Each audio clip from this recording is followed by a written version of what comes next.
Garbage men, woman of the world. What's the best, worst thing you have found thrown away? By Ask Reddit. Friend of ours found 2 bullet-resistant vests with paramedic written across them, being thrown out behind a fire station. I guess they expire or something. Kevlar degrades over time, especially if you get sweat on it. Edit, apparently more complicated than that. Maybe I was tricked by body armor companies trying to sell new vests every 5 years, I dunno.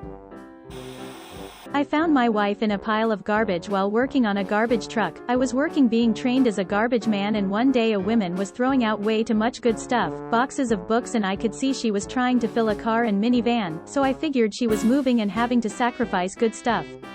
I talked to her and offered to come back later and help her move so she didn't have to throw away so much stuff, and it ended up being a story that her husband left her for her best friend, and they moved in together, and she couldn't afford the townhouse anymore as she was undergoing cancer treatment. We got married 1 year later. I like to say I found her in the trash and fixed her up, but the truth is it is opposite. I was the trash she fixed up. Or, great story, and lucky you, her. Too bad it got buried, this should have picked up way more karma. Edit, oh, excellent. You only had 10 points when I wrote that. Yay. Smiling face. Worked as a garbage man for a very short time last summer, but the best thing I found was an edition of my local newspaper from the day after the Challenger exploded. My dad used to rent out apartments. One tenant had died and left behind some stuff. There was an old newspaper dated the day before Archduke Ferdinand had been assassinated. Did the tenant die or just move on to their next false identity as an immortal? A Lane cedar chest. I was helping my dad clean out this lady's garage, and she said as long as we were there, we might as well take that, too. She said she always hated the smell of cedar, but her husband wouldn't let her get rid of it, and now that he was dead, she was sending it on its way. The veneer was never in great shape, but it still keeps my wall items safe. I've had it for over 30 years now. I have an old dresser that had the veneer get messed up. I just stripped it off and waxed it. The piece looks great and I don't have to look at chipped veneer anymore. I should do that. Half the wood around the base is showing already. So having a cedar chest for your knits is actually a real thing? Yes, and cedar-lined closets and wardrobes. Smells better than mothballs and works just as well. IMO. Can confirm. My cedar closet is about the prettiest room in the house and it smells wonderful. Mind you, just because you have a cedar closet doesn't mean you can't get an awful case of pantry moths. It's taken about 2 years to find all the boxes of rice and flour, etc., with little moth webs in them. OMG, when I was a teenager we opened up a plastic tub in the garage that had a bag of birdseed in it. Hundreds of moths. Thousands, tons and tons of moths and nasty worm babies. The birdseed had been in that tub for at least 6 months. We googled the life cycle of pantry moths. It's 2 weeks long. Generations and generations of moths lived and died and had moth sex in that tub. They didn't even know light was a thing. That was 16 years ago and I think about it regularly. Lol. They were born in the dark, molded by it. For moths, yes. My little brother was emptying out a client's basement and everything was going to be thrown away, so my brother was told to keep anything he wanted. He saw a nice looking bike and took it. Turns out it was a Daihan Mu P8 30th anniversary limited edition and in perfect condition. From what I found on it, it goes for over $4,000. Can I have it back please? I forgot it was valuable. Of course you can. Stinky Fat Man 2016. Maybe he just got fat without his bike. Give this man his bike back. What about the stinkiness? Depression from losing his bike. He realized that he could not ride it anymore, which slowly made him become fat. In the year of 2016, he fell into a deep state of depression where he wouldn't shower at all. He hasn't showered since the day he became fat. In the 80s I picked up a number of Philips color TVs. I had a few, so fixing them was just a question of swapping parts. I then sold them cheaply or gave them away to fellow students. Musical notes: we gotta move these color TVs. Musical notes. That's the way you do it. Yeah, play the guitar on the MTV.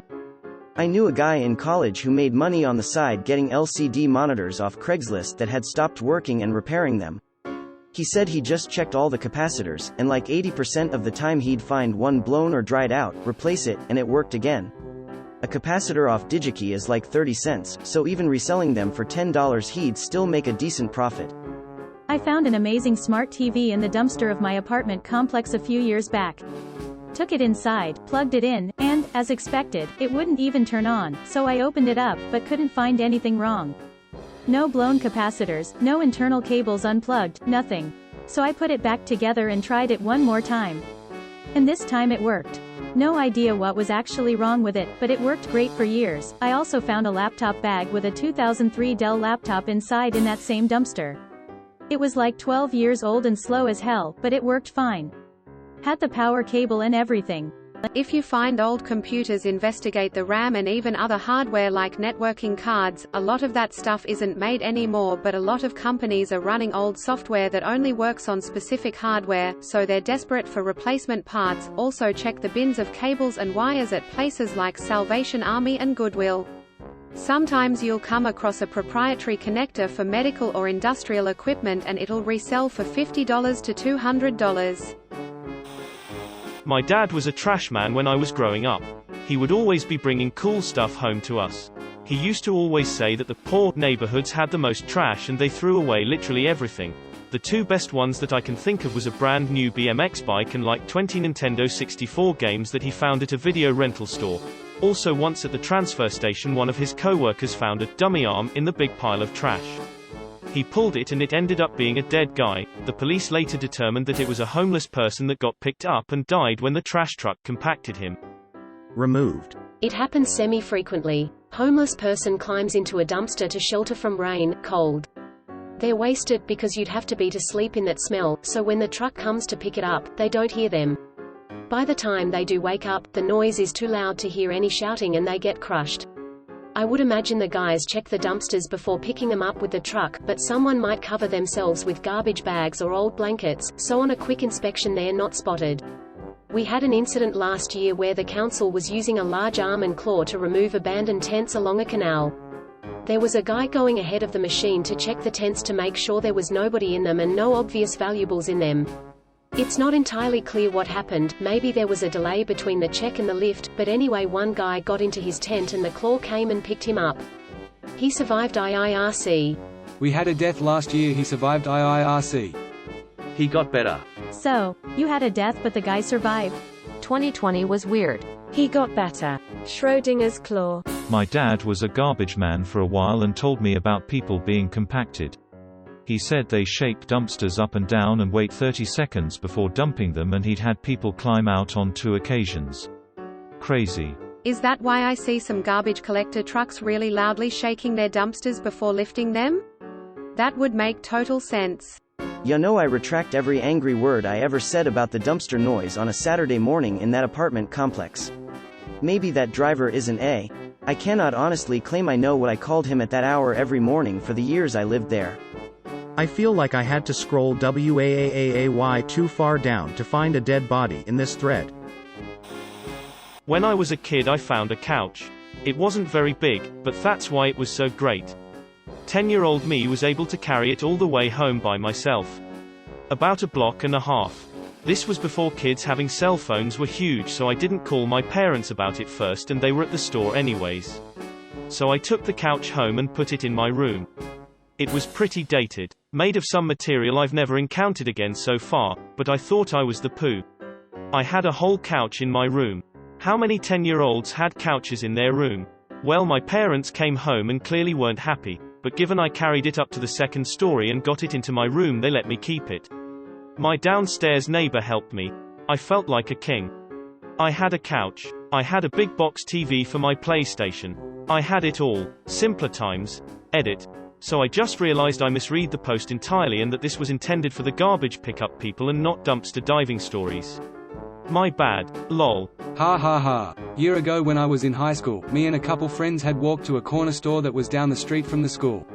On the way, we passed down an alley and spotted a couch, armchair, 2 side tables, coffee table and a lamp set, 2 table lamps and amp, a tall floor lamp, sitting there with a free sign. The guy at the house said he was moving and couldn't take them. So like typical idiot kids, we took them. We decided to set them up in a little park a bit further down the road and chill there and eat lunch. It was great. Shortly after we got things set up, the owner guy drove by and stopped to ask if we wanted a cheap set of golf clubs. Yes, we did. About 10 minutes after that a police car rolled up. Apparently someone called them saying there was a group of teenagers with golf clubs in the park. They told us they expected to roll up and find us smashing things with the clubs. What they didn't expect was to find us hanging out in a park eating lunch, while chilling on a couch, feet on a coffee table while a couple of the guys practiced putting. LMFAO. I could see this as a good bonding scene in a movie. I worked as a garbage man in 1972. A small stray cat jumped into the back of the hopper to look for food. I took him home and named him Saigon. This was the best thing. Second best thing, someone threw out an old pair of skis. There was snow on the ground and me and the other guy each took a ski and stood on it and held onto the truck. Great fun.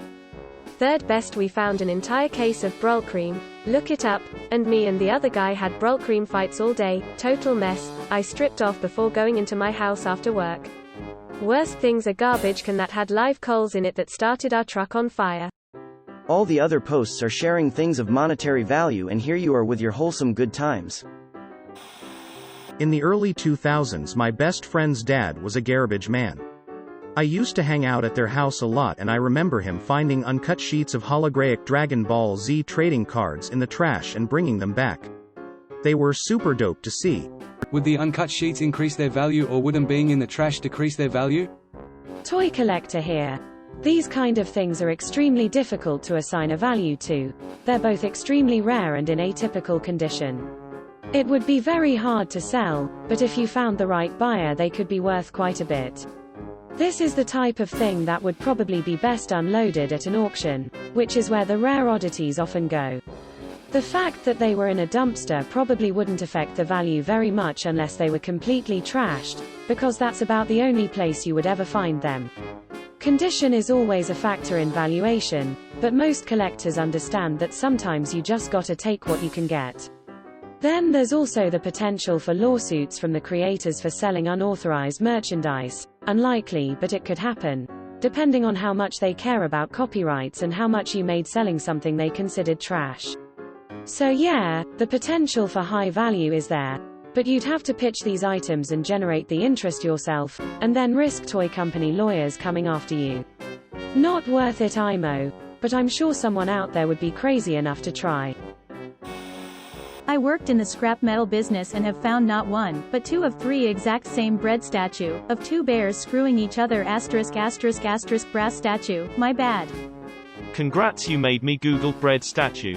Not one, but two of three exact same bread statue. Am I having a stroke? Only if the statue smells toasted. My friend found a PS4, excellent condition, and a brand new controller still in the box. So mom had enough of her teen's poo. Or an employee threw it away to go steal it later after their shift. Or they realized GameStop wouldn't even give them enough to cover the gas to the store, so it was just cheaper to throw them out. Found a 55-inch TV next to the dumpster 4 years ago. It was missing one HDMI port on the side. It looked like someone might have tripped and ripped it out. Anyway, I opened it up, googled the motherboard serial number, and found a brand new replacement for like $60 less than 25 minutes away. Needless to say, I called ahead on my day off, picked it up, and it works like a charm. Still use the TV to this day. 0.55 inches Sony 2012 LCD TV. I have Chromecast with Google TV hooked up to it now, and it's awesome. 0.2021 and going strong. For a couple years we were using a high-powered 720p projector meant for lecture halls as our TV. It had been thrown out because it didn't work, which turned out to be because there was a big dust ball in the mechanism, and it was otherwise in perfect condition. We've got a less bright 1080p projector now, but honestly overall I preferred the old one. I can barely tell the difference in image sharpness most of the time, and the contrast was so much better. Brightness and contrast are the most important with projectors, emo. Thank you for watching. We upload new videos every day, so be sure to come back for more fun. Please consider liking and subscribing if you enjoyed the video.